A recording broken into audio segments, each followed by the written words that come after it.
জুমার দিনে সূরা কাহাফ কেন পড়বেন? দাজ্জালের ফিতনা থেকে বাঁচার শিক্ষা। প্রতি জুমার দিনে সূরা কাহাফ পড়ার ওপর কেন এত জোর দেওয়া হয়েছে? কেন হাদিসে বলা হয়েছে যে এটি দাজ্জালের ফিতনা থেকে রক্ষা করবে? আজকের আলোচনায় আমরা জানব সূরা কাহাফের সেই 4টি শিক্ষা যা আমাদেরকে বড় বড় ফিতনা থেকে বাঁচতে সাহায্য করবে। প্রথম ফিতনা, ঈমানের ফিতনা।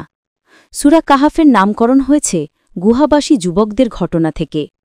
তারা নিজেদের ঈমান বাঁচানোর জন্য সমাজ থেকে আলাদা হয়ে গুহায় আশ্রয় নিয়েছিল। এখানে শিক্ষা হল, যদি সমাজ আমাদের ঈমানের পথে বাধা হয়ে দাঁড়ায়, তবে প্রয়োজনে আইসোলেশনই সমাধান। আজও আমাদের চারপাশে ভুল ট্রেন্ড, ভুল ইনফ্লুয়েন্সারের চাপ থাকে। তখন আসহাবে কাহাফের মতো আমাদেরও সঠিক সিদ্ধান্ত নিতে হবে। সূরা কাহাফে এক ধনী বাগানের মালিকের কথা এসেছে, যিনি অহংকার করেছিলেন। আল্লাহ তার বাগান ধ্বংস করে দিলেন। শিক্ষা হল, সম্পদ ক্ষণস্থায়ী, সম্পদের গর্ভ যেন আমাদের ঈমান ধ্বংস না করে। তৃতীয় ফিতনা, জ্ঞানের ফিতনা। মুসা আলাইহিসসালাম মনে করেছিলেন তিনি পৃথিবীর সবচেয়ে জ্ঞানী মানুষ।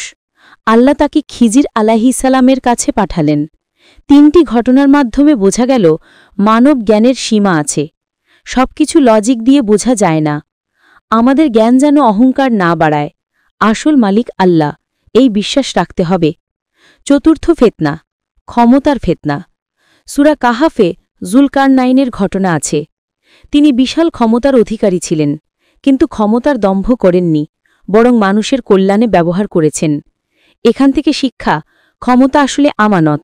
ক্ষমতা নিয়ে অন্যায় করা নয়, বরং ন্যায় প্রতিষ্ঠা করাই কর্তব্য। দাজ্জাল আমাদেরকে এই 4টি ফিতনার মাধ্যমে পরীক্ষা করবে: ঈমান, সম্পদ, জ্ঞান আর ক্ষমতা। সূরা কাহাফ পড়লে আমরা এসব ফিতনা থেকে শিক্ষা পাব, সতর্ক হতে পারব। আল্লাহ কুরআনে বলেছেন, তোমরা যদি না জানো তবে জ্ঞানীদেরকে জিজ্ঞেস করো। সূরা আন-নাহাল আয়াত 43। আল্লাহ আমাদের সকল ফিতনা থেকে হেফাজত করুন।